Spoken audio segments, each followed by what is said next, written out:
Hey YouTube, so today I'm here to film a review for you guys on these new Shea Moisture. They're the lip and cheek balm inserts, and they come in a little packaging like this, and they have like a little plastic part inside of it. And I have two different shades. The one shade I have is in, forgive me if I completely butcher this name, but it's Avignon Rose. I'm not quite sure. And it's more like a rosy, like a rosyish tone. It's a really pretty. These are really nicely pigmented. That's a swatch of that one. And then the other shade that I have, which is a little bit brighter and a little bit more red toned, is called Manarola Pink. I'm not quite sure if that's how you pronounce it. I will leave like the spellings of it down below just so you guys know, because I'm terrible at pronouncing things. And this one's just like a little bit brighter of a pink. And those are the two shades I have. So I got these two because I saw that they were on clearance, and they're originally, I want to say they're like $4.99, $5.99, so around $5 or $6. And these were on clearance for $3.51. And so I picked two of them up because I saw them and I was like, ooh, these are really pretty colors. And they were the only two they had in store, or else I probably would have picked up way more. But like I said, they have like a magnetic back, so they do stick to a Z palette. This is just an old Z palette that I had that was empty. The one downside to this product is they do have palettes that you can like build your own type of palette. So you're either stuck having a Z palette that you can stick them in, or you're stuck either buying their palette, or they do have little compacts, like single compacts that you could buy for each of these. And I think they're like, I want to say $2.99, $3. I know they're definitely like under $3. So you're stuck buying something else to store them in, because the plastic that they come in is like not something you want to just sit and store this in. It's just not easy to get into. So that's kind of a bummer, because you're forced to buy an extra product in order to store the product that you're buying.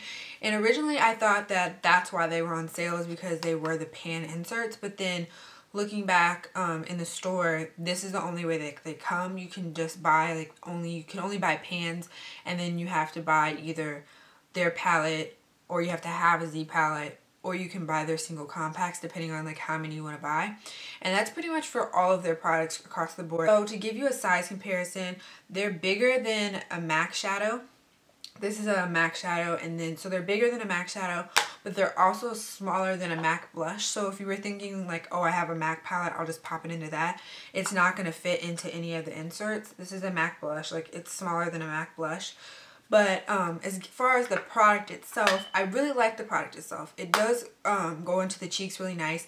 I will show you a demo. Today I'm wearing the rose color, and I like to apply it with my e.l.f. small stipple brush. You can apply it with on your fingers, but I find using my fingers just kind of moves my foundation around a little bit too much for my taste. So I like to apply it with the e.l.f. small stipple brush and just stipple it onto my cheeks.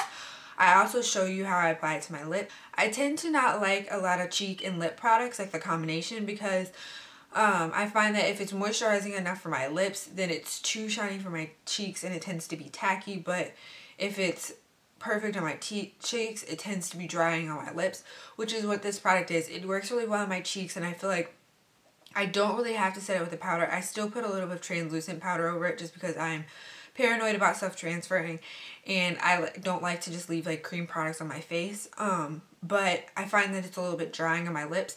But I would prefer it to work well on my cheeks and be a little bit drying on my lips, because I can just add a balm on top of it like I did today. Actually, I had a lip balm under it and I just applied it over top, and it works well that way. I like the idea of cheek and lip products because I think it's nice to have like a coordinating cheek and a coordinating lip product, especially because you can diffuse the color on your cheeks and then have it a little bit more pigmented on your lips. But like I said, it depends on the formula. But overall, I would probably give this product like a B-, because I think that it's a good product. The product itself is really nice. I like it. It's pigmented. The shades that I picked up, I really do like. I don't like the fact that you have to have some way to store them. I think that they should come in a compact that you can remove them in and put them in like a palette if you wanted to, and just use it. Kind of like MAC products where you can depot it or keep it in its original container, because I find that making you have to have a Z palette or making you have to buy their palette is just a way for you to have to spend more money. But on the bright side, their palette that they do offer is rather thin, and there are 2 different sizes. There's like a smaller one and then there's a bigger one. But if you see them on clearance, definitely pick them up. But if you see them in the store, it's also a good buy. And I hope you guys enjoy this video, and I will see you in my next one. Bye guys.